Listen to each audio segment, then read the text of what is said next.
This is an interview with Trevor Hutton on the 14th of November 2011. The interview is for the Christchurch Flute Society. The interviewer is Michelle Bradley. The interview is being recorded at 40A Hounslow Street in Trevor and Hazel's home. The recording equipment is a Fostex FR2LE digital recorder and 2 clip-on microphones. This is recording session 4.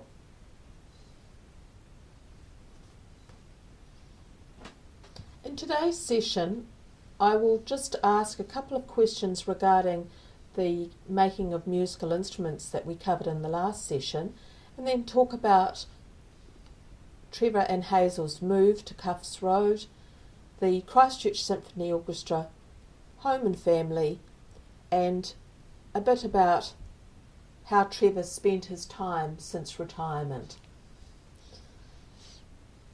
Yes, I'd like to start, Trevor, by just asking a couple of questions that I really should have covered when we were talking about the instruments, the making of the instruments. So one of them, of course, was I wondered how you had gone about heating the materials that you used for the constructing of the flutes that you made. Well, I've got a complete jeweler's supply of machinery stuff that you need, like draw plates and to draw wires down and all that, in different shapes of wire, and I've got the ones to melt it down, the silver or whatever I made it of. Well, it was mainly silver and that, and I was lucky to have those because it was given to me by a family whose the lady's father was a manufacturing jeweller, and when he passed away, they gave me all his tools, and they've been very handy ever since, because when I was, like I've been now retired about 29 years, and some of the family and the younger ones, they said, "Uncle, can you make me an engagement ring?" So I made a few of those, and made a few for Hazel too. She finished up with, I think it was, oh now this has got me now, I think she had 8 diamond rings, but she hasn't got them now. She gave them, most of them away when she was 80, and that was it. So, but she was always stood by my side, you know, and she knew what I was doing in my workshop and all that sort of thing. And I would sometimes used to get a bit worried about she might be sick of me not being inside with her. But she had the children, so that kept her company, I think, anyway. But it's just, it took so long to make a flute. With me having to make everything by hand, we're in the factories. They're all made by machinery and all that. And it took me quite a while. And by the time I made the case and covered it with leather and inside with velvet and all that, it used to take about 250 hours to make a flute. And in the factories, they buy the cases, and they're made in Mexico. And but they only take about 120 with all the parts, all pre-made, you see. They just have to clean them up. So that was one thing. But as far as the melting, well, I've got a acetylene bottle there, and it really puts out a good flame. And got the melting tools and all that sort of thing, and the little, what they call them now, things that the bowls that you melt them in, you know, and that sort of thing. And I would melt the silver, and because I put gold springs in the flutes too, so I had to melt that and draw the wire down. But then when I poured the metal out, it was like a block, about, I don't know, would that be about 5 millimetres, something like thickness?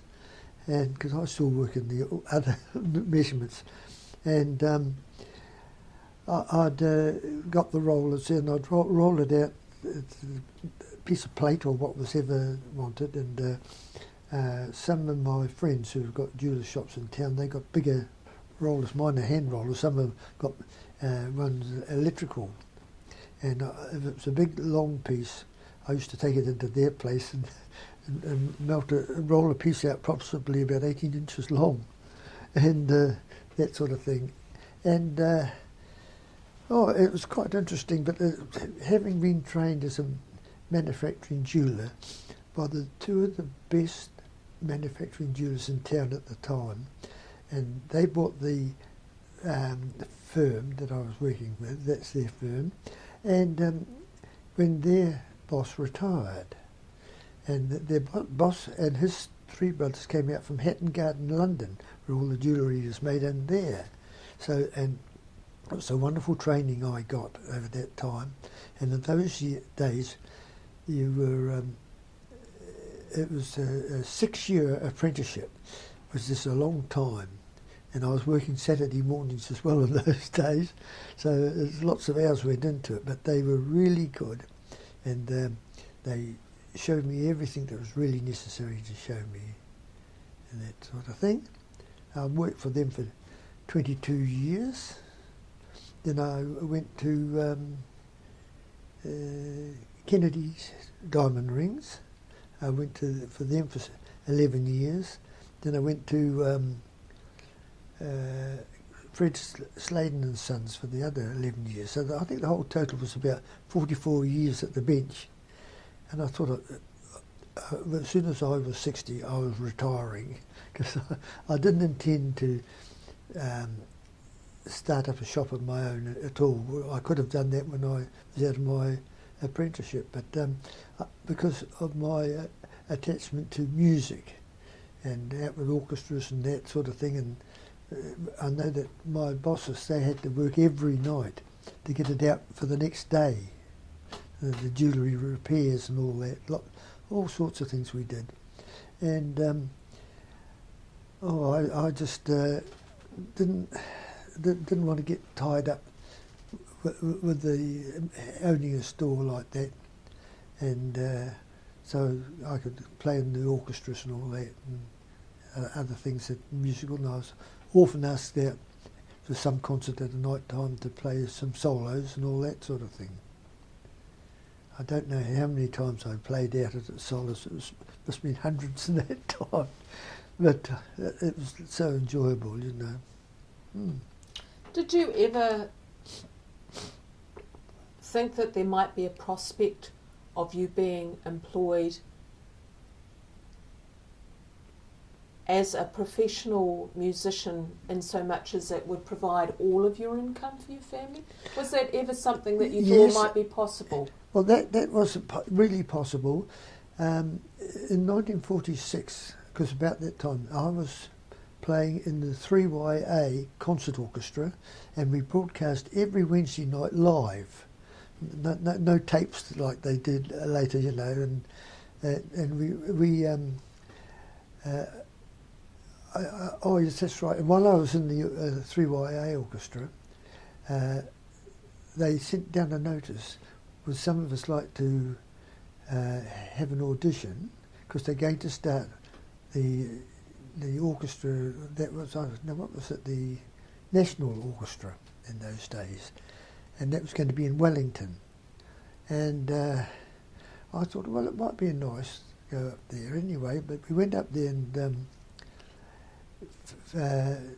tried to get accommodation, but we couldn't get anywhere. Straight after the war, it's a year after the war finished, and well, Hayes and I went up there and we looked around, and we came back, and they because what it really happened was I had went and had my audition earlier, and Anderson Tyra, who I met 6 years ago when he examined me for my licentiate Trinity College London for a teacher's diploma, and when he saw me, he recognised me 6 years later, and oh, he said, it's you. And I think it was the Sorcerer's Apprentice he put on for me to play.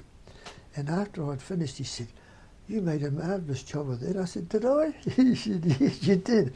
And he said, you'll be willing to help if we need you when we come through and we're short of a player? I said, I don't mind. And the next thing I know is they send me down this contract form for first flute. And I thought, gosh, that's going to be a bit tough if we can't go up there. And we couldn't get a place, and they offered me, I think it was £11 a week, and the second and third were getting £10 a week. But they, for a couple of months, they offered me another £2.10 a week for until I found a place. We still couldn't. And I didn't know what we were going to do. Anyway, my wife's auntie in Brooklyn said we could stay with her. And I said, well, we might think about it. She says, I think we ought to think about this twice. I says, you're not? And she said, I am. What's that? She was pregnant. So I wasn't going to take her up there and have a baby and living with her auntie and uncle up there, because they were getting on in ages, you know. But anyway, that was it. But they were good to me for quite a while. They would ask me when they were here coming through if I would help them out and play in the old Civic Theatre in those days. So that was quite good of them. I thought that was nice, you know. They must have thought I was pretty good to that, because there was quite a few put in for the job. So there we are. Were there any other prospects of it being a full-time occupation for you with the Christchurch Symphony Orchestra? Was that ever contemplated? Not in those days. We were, well, I was the full-time principal flute there for 14 years, but we got paid union wages in those days, and because then later on it was they managed to get more money in and more money in, and they were, I think they've, well, I don't know, I don't think it's all full-time now, but there are some that are. That there we are. That was it. But I started in that in the first concert we played in. I did the Mozart Concerto for flute and orchestra, and that sort of thing. So I thought it was a good start to the Christchurch Orchestra. They were forming up then, you see. And who was the conductor at the time? Yeah. Was it John Ritchie? That's right, of John Ritchie. Gosh, it just flashed out of my mind. Yes, John Ritchie, he was the first conductor, and he really did a good job. And what he intended was what we've got now, you know, and that's what's happened. What do you mean by that, what we've got now? Well, it's a big symphony orchestra. We just started off with a smaller one, you see, but now they got this one now that's great. And in those years, that was the first time I ever met Tony Fernan. He was still at Christ College, and that was the first time. And yet, hadn't seen him, played with him for years and years after that. And he went overseas and that sort of thing. But we've been friends ever since, and that sort of thing. And now he's conducting the Rising Home Orchestra, which I'm in. And look, he's a wonderful conductor. I reckon he's one of the best we've got ever had in Christchurch. He's so particular, and he spends so much time getting them to play as he wants it. Because, you know, a lot of these conductors come around these big orchestras and they conduct you, you know, if you're probably good, you know what to do, you know. But there you are. And, but he what sort of result is he looking for? Or do you think it's drawing out the ability of the players, or is he looking for a particular interpretation? Who, Tony?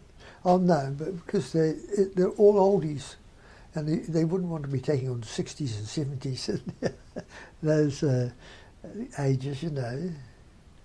He does a great job. I was very pleased when he rang me and asked if I'd take the job on as principal flute, because it had been going for quite a few years, the Rising Home Orchestra.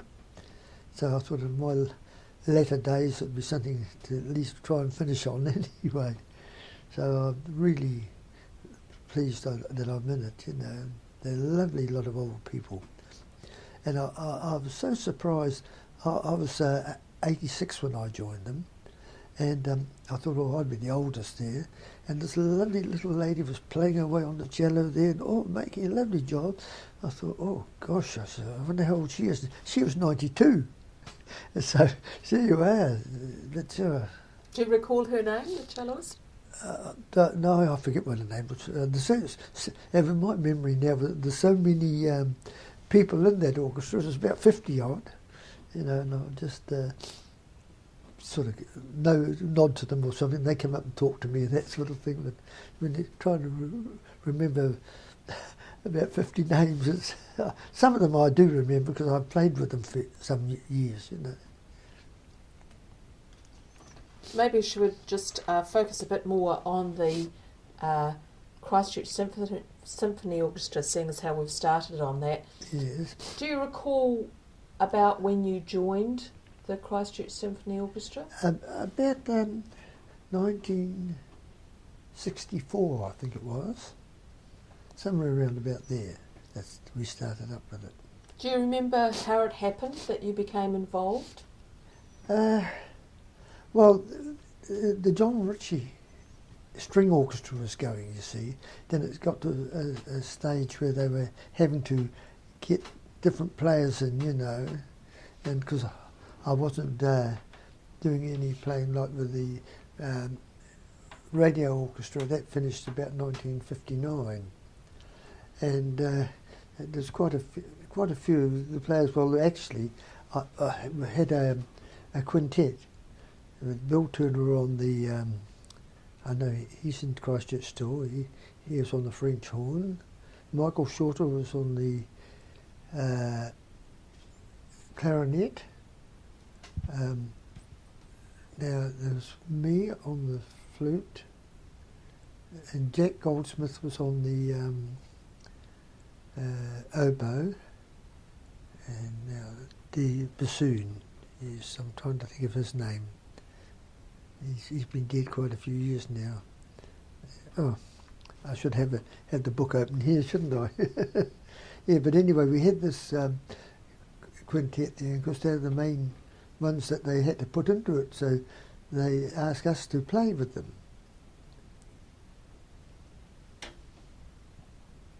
Ross McKeach, that's his name. It comes to me after a while. Yes, and we played with them for quite a while now, when they were just making the orchestra a little bit bigger with the brass and and the woodwind and all that sort of thing. And then there's plenty of brass band players that were probably wanting to join in those days, and so we joined it, and it was good. It was very nice, and we had over the years we had a lot of different conductors, because they've had a lot more since I was out of it, because it's been a long while now, and there's quite a few pulled out of it at the same time. My first flute pupil was Jack Goldsmith, and that would be about 69 years ago now, and he took on the oboe after about 5 or 6 years with me, and he became a great oboe player. I was really proud of him, and his musicianship was excellent too. How about you tell me a bit more about Jack? How did you meet Jack, and how old was he when you started teaching him? All I know is I just got my diploma for LTCL, and his father, now I'm trying to think of the chap who was in charge of the varsity music those days. Anyway, he is it Vernon Griffiths? Vernon Griffiths, that's right. And Vernon Griffiths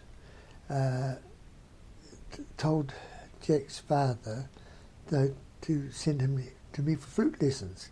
Because I can't remember anybody much around Christchurch giving flute lessons in those days. And anyway, we've been great friends ever since. You know, we're playing all together in different things. He joined the Savage Club, Christchurch Savage Club. He there were quite a few years playing with us too, and that sort of thing. And so about what age was he when he started with you, do you think? About 12.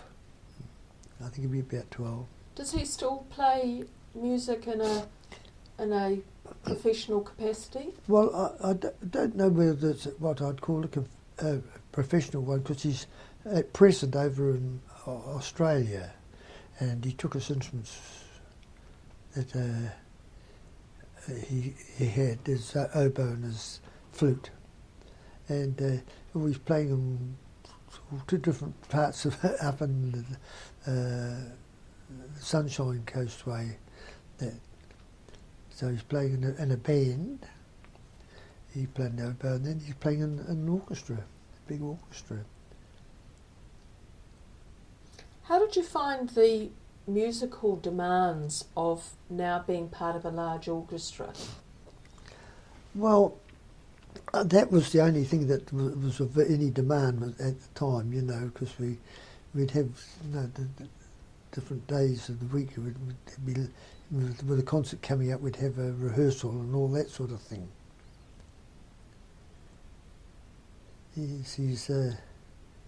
But it's good to know that probably wherever I was going to play, Jack was going to play beside me, because I think with me starting him off and all that, he played very much the same as I did, you know, the oboes. I played the flute, same style and everything like that, and we fitted in very nicely, and he had a great ear for being in tune, which a lot don't these days.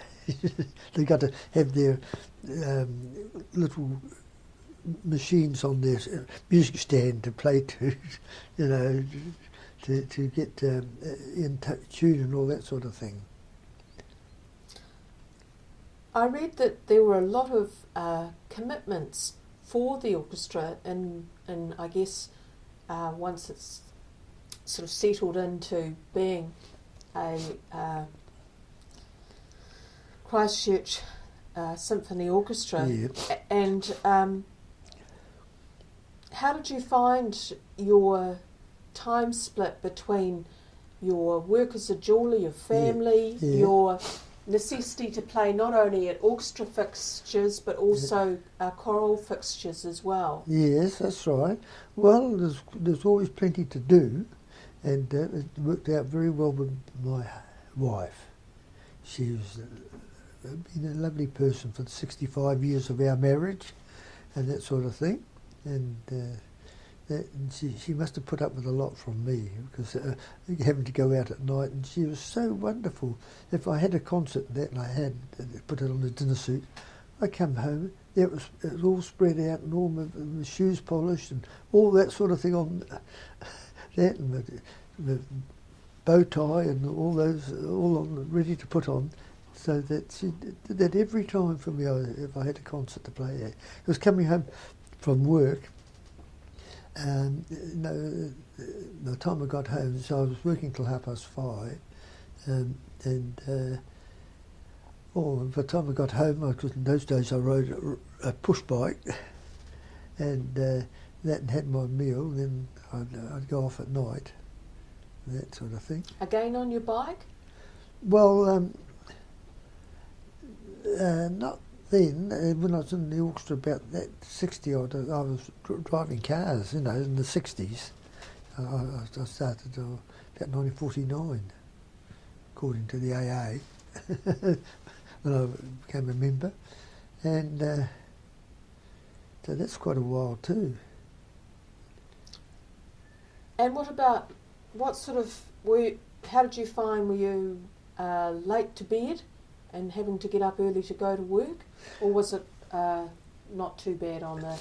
Oh, sometimes. Well, the one job I had got there at 8:30, you see, but it's not too bad, you know, because when I was in the big orchestras and that the breakfast was ready, everything was ready for me in those days. She certainly did well for me, you know.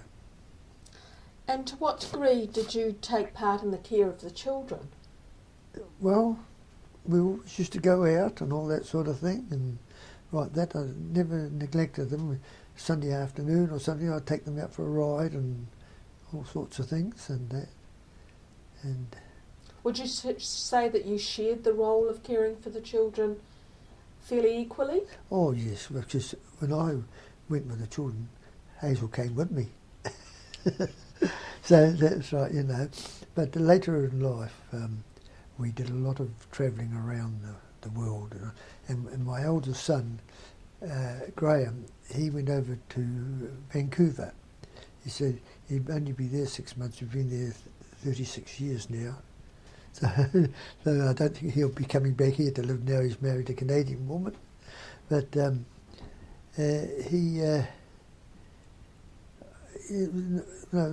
we went over there, we'd start from him and we'd go up to Alaska. We did that, and then we went over to England another time, and went all over the continent by bus tour and that sort of thing. And we went over to Canada to stay with him about 4 or 5 times, that sort of thing. And do you remember going to any special musical events while you were travelling? No, I didn't do that, you know. I could have, I suppose. There's plenty going on in a place like London. You mentioned we talked about a couple of the conductors that you played under. My understanding is that there were some tensions too with conductors, or tensions about selection of conductors. There was, yes, in those days. Not to mention any names, I just, well, not really, but it turned out that it was William Southgate. The selection of William Southgate Yes. was controversial? Oh, yes, it was there.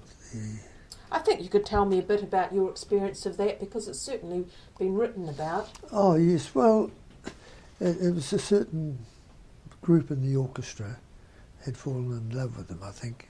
But the another one they had. The previous conductor, Yeah. and that was... Bencho, yes. And I think because it was arranged through here that Southgate was going to be the conductor, and they all objected to that sort of thing. And then when he came out here, I felt so sorry for him and for his first front up with the orchestra in the town hall, and we were called in, and they said at the back of the town hall, and they said, we're not going to stand up for him. This is some of the musicians. This is the orchestra, not going to stand up for him when he comes on. And both Jack and I said, well, we always have. And they said, no, we haven't. And it was rather, when he did come on, those ones sat down, and half of them stood up, you know, for him, you see, because we'd done it with everybody else. But there you are, those things happen, and then the orchestra just about fell apart, you know. So, and at that time, Dobbs Franks was getting an orchestra together, and so some of us automatically went over there for 4 years, and it was going to be set up according to the Music Society, or something, what they call it in Wellington. The Symphonia? Hmm? The Symphonia? No, not the Symphonia. There's the outfit, it's a government outfit. No, and because they were going to pay, I think it was 8 full-time players for the first year, and then I think it was 16 and 30, something like that. At the end of the 4th year, it's going to be 32 full-time players, and it hadn't got any more. This was under Dobbs Franks? Under Dobbs Franks, yeah. So he said, you know, if he had them in the daytime because they were full-time players. But if he had 6 or 8 or 16, something like that, he said he couldn't rehearse like a symphony or something like that with only 8 players, you know, and that sort of thing. So he said no. Up in North Island, they said they couldn't afford any more music, any more money, I should say, for them, these musicians, you know. Oh, is this the Arts Council? Arts Council, you've got it for me. Yes, the Arts Council. Do you recall the name of the group that, or what was it called that Dobbs Franks was forming? Oh, I can't even do that. So long ago now, you know, and it's so. Do you recall why they let Vancho go? Vancho go. Well, he did come back and do some conducting. Was it a financial pressure that he'd been let go, or had he continued, completed his term? Well, I don't really know. It's only what I've heard, you know, but somebody mentioned to me that he was conductor of the Tasmanian Symphony Orchestra, and he came here and conducted concerts here when he was on holiday over there, because they had a conductor that went round all of them and that sort of thing. And that's what I was told, that's when he did that, and I think it might have upset some people that he was getting paid for 2 jobs and doing one. And that decision for you to leave, was that largely because you went to be part of Dobbs Franks? It was at the time, and then they disbanded it after 4 years. So that was the finish of it.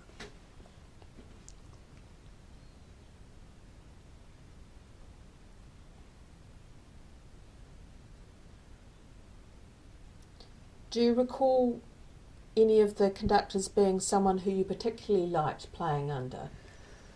Oh, to me, I mean, if they were doing their job, I always reckoned that they all were good conductors, you know.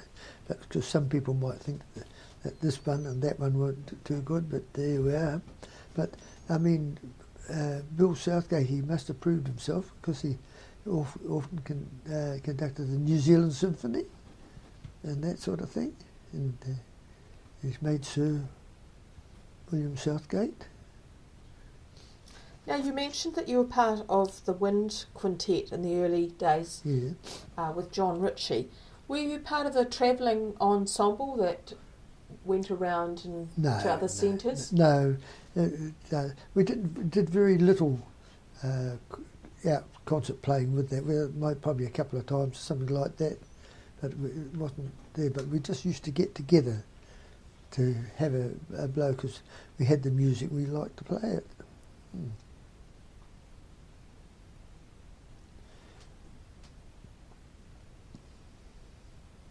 Do you remember any standout occasions during the years that you played with the Christchurch Symphony Orchestra, a particularly special civic occasion? Say the opening of the town hall, were you involved with that? Yes, I think the orchestra, if I remember right, was involved with that, yes. We did, we had that one there, yes. And do any occasions stand out as being particularly memorable for you? Well, I also was used to play occasionally for Mervyn Waters, who conducted the Woolston Brass Band, and I went to school with Mervyn when we were lads, and we knew one of them well. And when I was in Derry's military band, which my father joined in 1904, he joined because of my age, and I've been playing in it all probably 2 or 3 years before he had, and anyway, I'm just thinking. Oh yes, Mervyn when he was conducting the Woolston band, he used to come to me quite a lot to borrow some music, because he said he'd like to have some flute music when he was hearing some of the brass, the cornet players put the flute part in front of them or something like that. Anyway, that was okay. And they played quite often in the town hall. He asked me to play with them, the piccolo. And I used to be able to do the Stars and Stripes. And that is strange enough, within 2 weeks I'll be doing it again here with the Rising Home Orchestra and the School of Music players here. And anyway, it has a repeated part, and for the piccolo, and then the brass would come in again, digga digga digga digga digga dum bum, like that, and then play the solo again. But I used to play the solo first time of the piece off stage, and my wife said, "You sort of see the people looking around to see where that noise was, the piccolo," and then while the brass were playing the little bit again in between the repeat, I walked on and played the other part there, the repeat. And the crowd used to go mad. Yes.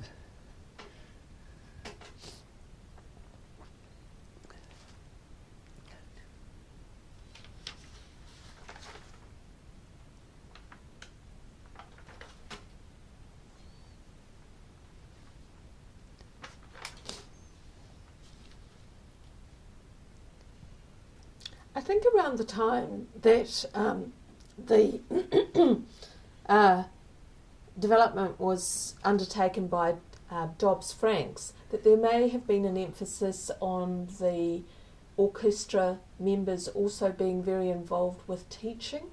Do you recall that there was a suggestion that they might take a role in both being involved with the development of music generally in Christchurch, as well as having...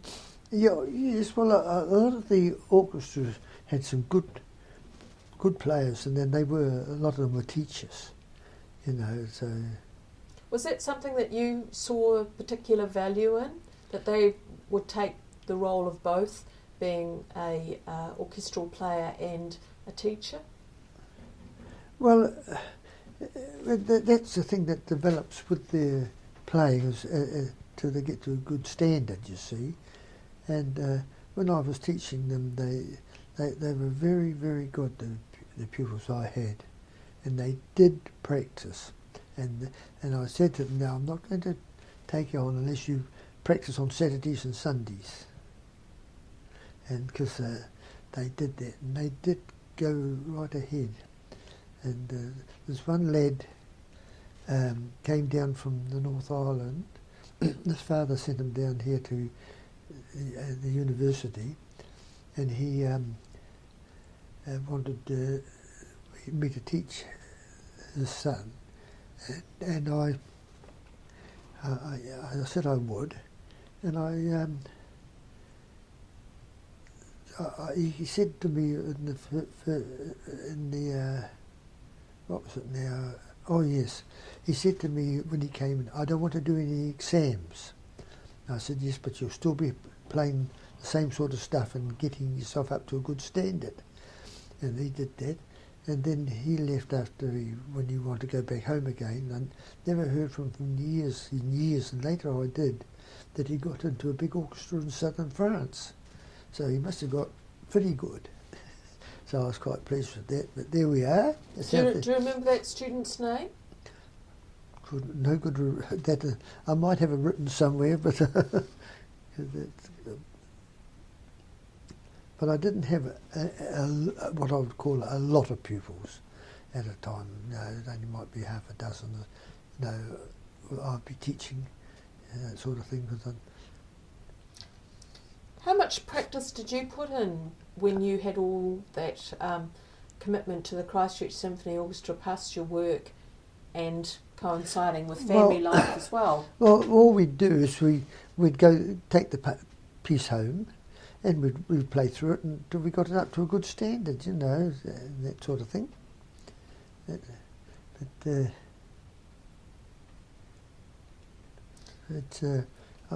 did most of my practicing hours when I was at high school.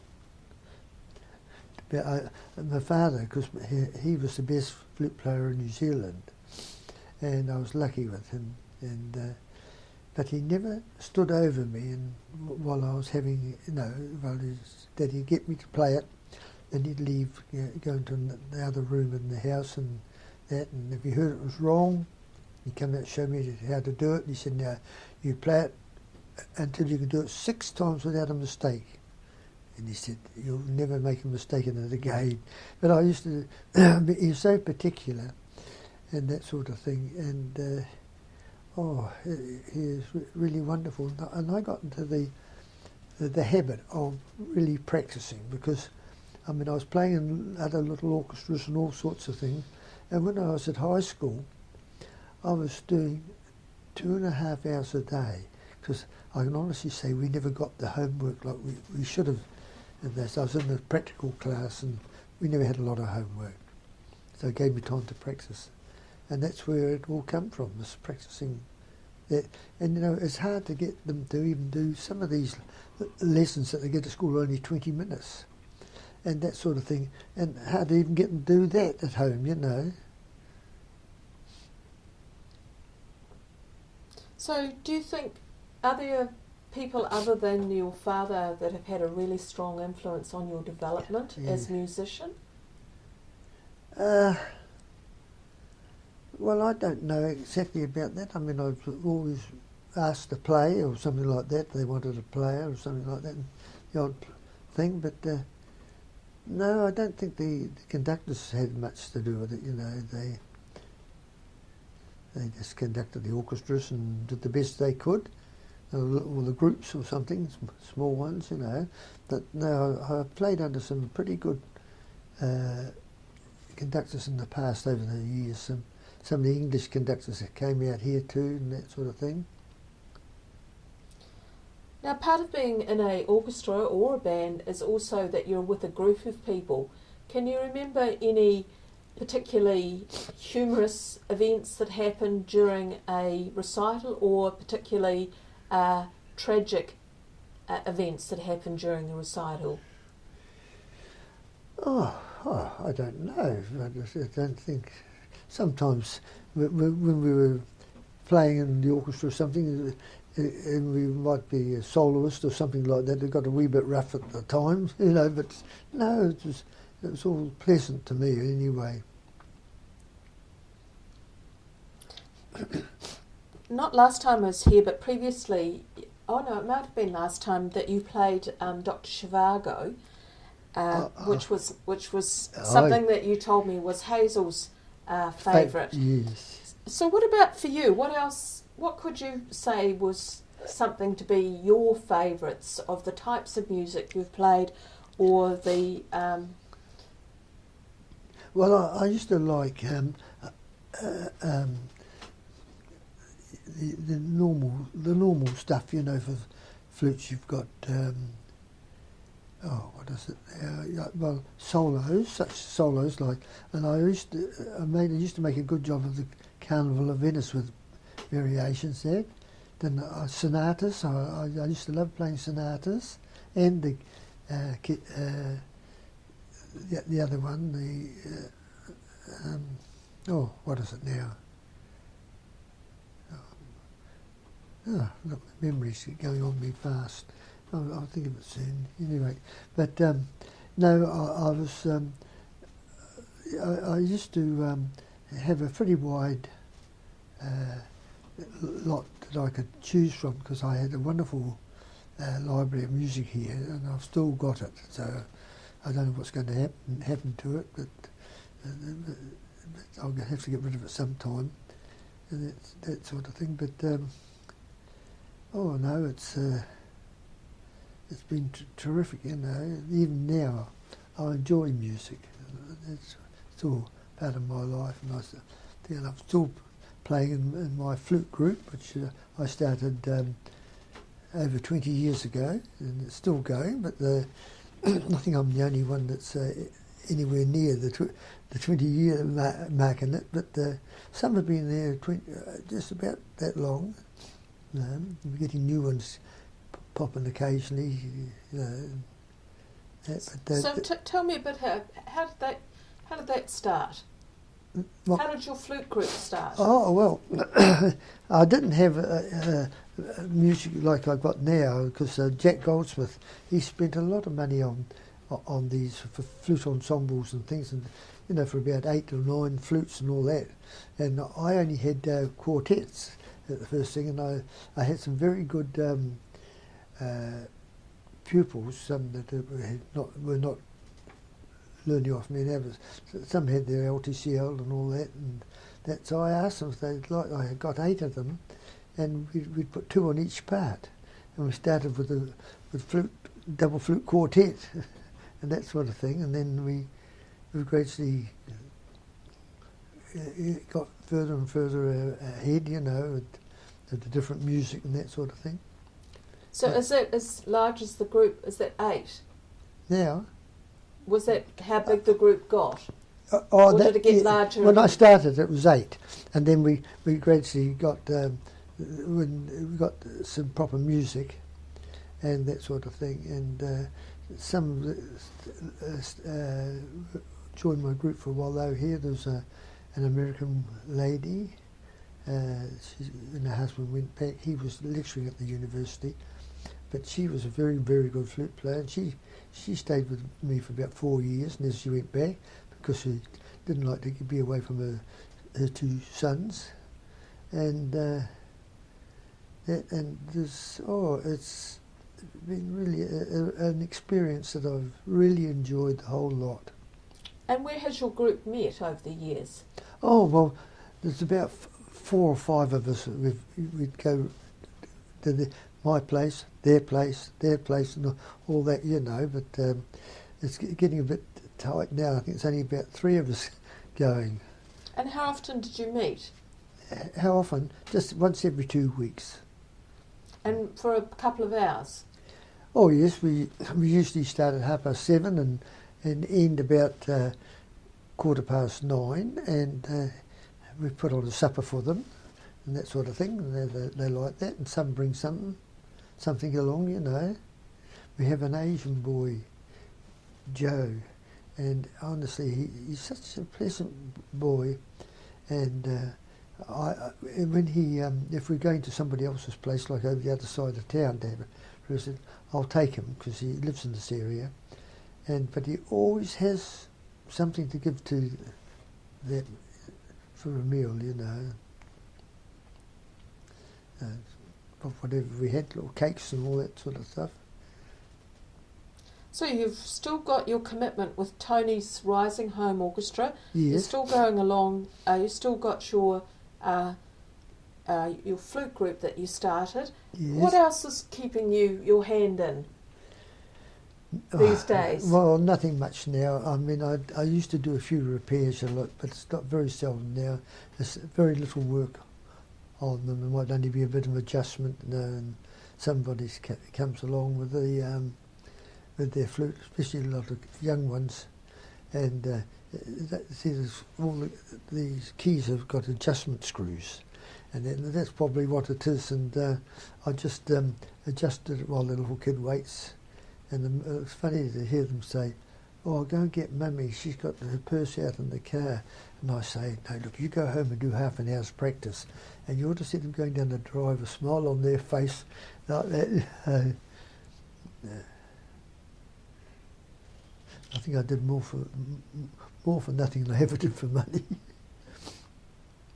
Now, I never got an answer to the question about the materials that you source if you would like to... Oh, for the flute, making the flute. Well, I made them of sterling silver and that sort of thing, and I used to get bits of old sterling silver from different places, and melt them up and that sort of thing. And sometimes I had the pure gold, and I'd alloy it down and mix it all up, and then rolled out the parts I want and made all the key work.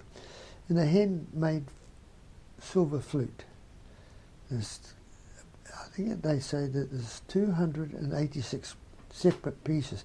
That means the body and the screws and the springs and every little bit, the pads. 260 pieces, which was it? No, 286 pieces. That's right, 286 pieces, which is quite a lot. I used to make everything by hand, and even during the war, when we couldn't get pads or anything like that for a flute, even for our own flutes, my father worked at the Islington Freezing Works, and he'd bring home some animal intestine skin, and he made a edge there where we could put the skin down and the felt on top and bring it round and that sort of thing, because that's what they have. The skin on them is animal intestine. So he brought something home from work. Well, that's pretty much the questions that I had for you, Trevor, and pretty much where I was going to finish up with this wonderful sessions of interviewing with you. Yes. Do you feel as if there's anything else that you'd like to finish up with or add?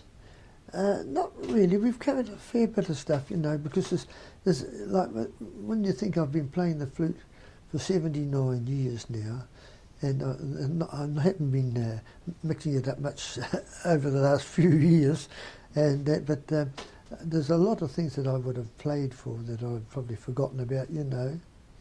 I mean, I was in Derry's military band because my father was in it, and I joined that when Gladstone Hill had it, and we had a marvellous time.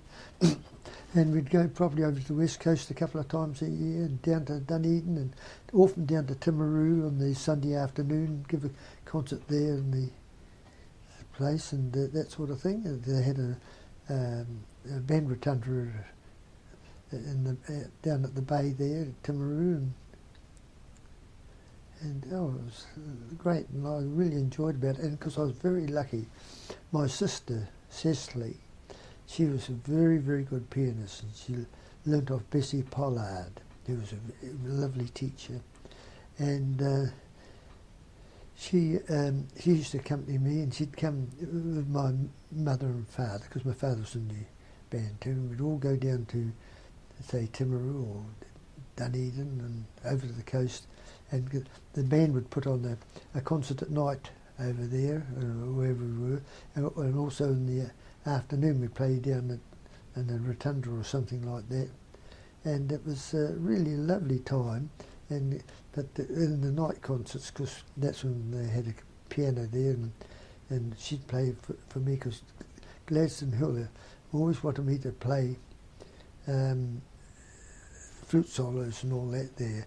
And one of the things they've got me advertised as the youngest flute player in New Zealand. Well, it might have been in those days, but today, gosh, they're learning at 7 and 8. Well, I was 9 when I started. My father didn't want to start me too soon, but it's just when I was at high school, they had a band, a bugle band, and they wanted to turn it into a fife band, you see. So they sent over to England and got some fifes, and gosh, they were only 2 and 6pence. When you think about that, it's about 25 cents or something. And they were lovely. I've still got one here, and because my father naturally would be the one to get me going, and it was rather funny. I went. I got the fife one day, and then we had a mixture up together about 3 days later, and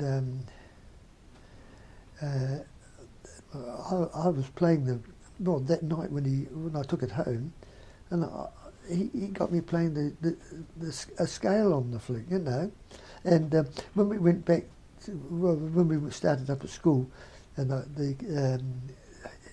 the teacher that used to lead the outfit, he said, "Now, can anybody play a scale on the flute?" And I remember this boy Colonna, And he said, yes, Hutton can do that, because he was in my class. And it's rather strange, because none of the others had really could do it properly, but there wasn't long before that, and then my father started me on the flute, and of course it was my mother's flute, and she played the flute well in her days, and that, because my father naturally taught her, and it was really lovely when I started it, and I was really making progress. And they had an orchestra at the school, because it was going before I got there, but they never had a flute. And it wasn't long before the school had me in the orchestra there. And there's another boy, the boy Everson, he joined too, and his brother played the clarinet. That's I forget his name though.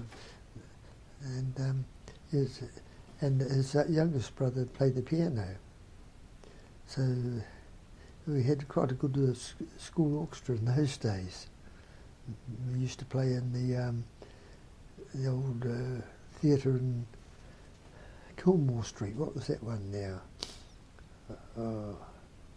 I see the Radiant Hall on the programmes. That's it, yeah, the Radiant Hall. Yes, the school used to put on a concert there once a year. And it used to be good. All right, well, thank you so very much. You've been very helpful and cooperative and generous. Well, look, if there's anything else and you'd like to, you can come back. All right? Thank you so much. Thank you so much for helping me. It's been a pleasure. Good.